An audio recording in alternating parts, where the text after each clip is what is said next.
അപ്രതീക്ഷിതമായ ചില വിടുതലുകൾ, ദൈവത്തിന്റെ ചില ഉയർച്ചകൾ, നന്മകൾ നിന്റെ ജീവിതത്തിലേക്ക് കടന്നു വരുവാൻ വേണ്ടി പോവുകയാണ്. പ്രതീക്ഷിക്കാത്ത തരത്തിൽ ദൈവത്തിന്റെ പ്രവർത്തികൾക്ക് നീ സാക്ഷിയാകും. അപ്പസ്തോല പ്രവർത്തനം 16-ാം അധ്യായത്തില് കർത്താവിന്റെ അപ്പസ്തോലനായ പൗലോസ്ലീഹായും സീലാസും കാരാഗ്രഹത്തിൽ കിടക്കുമ്പോൾ അവർ കൃതജ്ഞതാ സ്തോത്രങ്ങളോടെ ഈശോനെ പാടി സ്തുതിച്ച് മഹത്വപ്പെടുത്തി. അവരൊരിക്കലും പ്രതീക്ഷിച്ചിരുന്നില്ല ആ കാരാഗ്രഹത്തിൽ നിന്ന് അവർക്കൊരു മോചനം ലഭിക്കുമെന്ന്.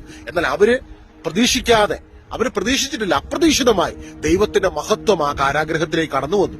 അതുപോലെ തന്നെ ഇന്ന് വിശ്വസിക്കുക, ജീവിതത്തിന്റെ ചില മേഖലകളിലേക്ക്, ചില കാരാഗ്രഹത്തിന്റെ കൺഫൈൻഡ് ആയിട്ടുള്ള ചില അവസ്ഥകളിൽ നിന്ന് ദൈവം നിനക്ക് മോചനം നൽകും. ദൈവം നിനക്ക് ഉയർച്ചകൾ നൽകും. അന്ന് കർത്താവിന്റെ അപ്പസ്തോലനും സീലാസും ഈ ഒരു മിറക്കിളിന് സാക്ഷിയായി കഴിഞ്ഞപ്പോൾ അവർ പറഞ്ഞൊരു കാര്യമാണ്. അന്ന് കാരാഗ്രഹത്തിൽ ഉണ്ടായിരുന്ന മറ്റു പലരും അത്ഭുത സ്തബ്ധരായി. അവരിതെങ്ങനെ സംഭവിച്ചു എന്നൊക്കെ ഓർത്ത് പരസ്പരം അവരിങ്ങനെ എന്താ പറയുന്ന വറീഡായിട്ട്, ചില അത്ഭുതങ്ങൾ കാണുമ്പോൾ മനുഷ്യര് വറീഡാവും. ഇതെങ്ങനെ ഇതൊക്കെ സംഭവിക്കുന്നത്, അല്ലെ? ഇതൊക്കെ എങ്ങനെ സംഭവിക്കുന്നതെന്ന് ഓർത്ത് അന്താളിച്ച് നിൽക്കുന്ന സമയത്ത് അവര് പറഞ്ഞൊരു കാര്യമാണ്, കർത്താവായ യേശുവിൽ വിശ്വസിക്കുക, നീയും നിന്റെ കുടുംബവും രക്ഷ പ്രാപിക്കും. അപ്പസ്തോല പ്രവർത്തനം 16:31. ഈ മിറക്കിൾ നടക്കുന്നത് കണ്ടു കഴിഞ്ഞപ്പോൾ ജനങ്ങളോട് അവർ പറയുകയാണ്, നീയും വിശ്വസിക്കുക കർത്താവായ യേശുവിൽ, നീയും നിന്റെ കുടുംബവും രക്ഷ പ്രാപിക്കും.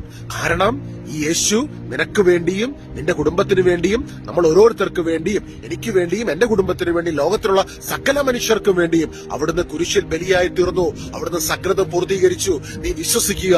ഇത് വിശ്വസിക്കുമ്പോൾ നീയും നിന്റെ കുടുംബവും രക്ഷ പ്രാപിക്കും.